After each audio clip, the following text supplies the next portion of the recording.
Hello and welcome back. In this short video, I want to talk about building vocabulary. In my English 201 class, my advanced composition class, I survey my students at the beginning of each semester. And I ask them what they are particularly interested in learning as they go through the advanced composition course. It's just sort of a text to make sure that I'm meeting students' expectations for the course, as well as addressing the learning objectives for the course. And there's always a significant number of students who say, coming into advanced composition, that they want to improve their writing skills, that they want to improve their vocabulary. So I just want to take a moment and talk to you about academic vocabulary. There really are 5 vocabularies that each of us have. We have 5 different collections of words. The first category of vocabulary, and it's the largest collection of words, is our hearing vocabulary. These are words that we hear and understand. We may not ever speak them, we may not ever read them, we may not ever write them, but they're words that we hear and we understand, and that's typically our largest vocabulary. The next vocabulary in size is our speaking vocabulary.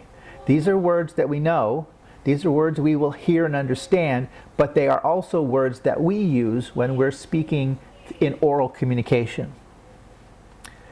The next largest vocabulary, and we're starting to get into a smaller vocabulary here, is our reading vocabulary. These are words that we read on the page and we understand. We may never hear them, we may never speak them, but they are words that we understand when we're reading. So that's the vocabulary that students in the college need to start building. You are pursuing a major, and that major, that discipline, that field of study has its own vocabulary.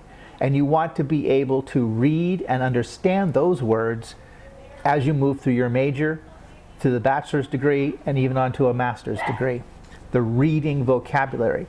So every time you sit down to read a college text, please have a pad of paper and a pen or pencil next to you. When you come across a word you do not understand in the reading, write it on your pad of paper, finish the paragraph, and then stop. Look through the paragraph, see if you can get a sense of what that word means. Look up the word online, which will give you the different meanings of the word. Find the definition that fits your discipline and fits the sentence in which that word is found in your reading college texts. That's how you will develop your reading vocabulary. The fourth vocabulary, typically our smallest vocabulary, is our writing vocabulary. These are words that we know and that we use when we are writing.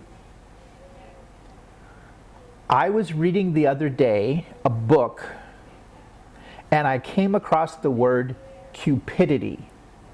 Now, I've run into the word a couple of times in my life, in my research, cupidity. But I did not readily remember what exactly the word meant. In fact, in the text that I was reading, the author of the book, he's translating from a different language. And so he put in a footnote that said, I'm going to use the word cupidity here for the translation, even though it's not an exact translation of the foreign word, the non-English word.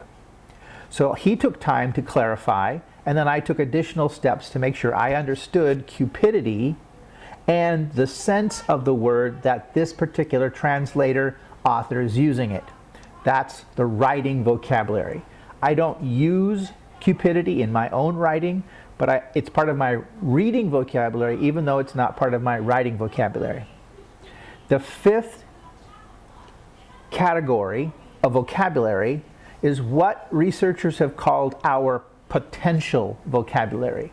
These are words that we have the potential to understand and to learn, but we have not yet learned these terms. But they're potentially there and they're available. And when we do come across those words, we we have the ability, we have the self-efficacy of learning those words and adding them to our listening vocabulary, our speaking vocabulary, our reading vocabulary, and potentially even our writing vocabulary. The fifth category, that potential vocabulary, the size of that vocabulary is based upon your attitude. You will run across words in your college career that you will not understand. A professor may use it in a lecture, you may come across it in a reading, and you will not understand the term. You're going to be exposed to these words. Your attitude, your willingness to stop and learn the word, that determines how large your potential vocabulary is. So there are 5 vocabularies, and I wanted to go through those 5 because in later videos I'm going to be talking about plagiarism, and when we're talking about plagiarism we're going to talk about word choices and word combinations, and so I wanted you to have first this understanding of these 5 different vocabularies, plus having an understanding of these 5 categories of vocabulary will help us be more metacognitive as we build our vocabulary.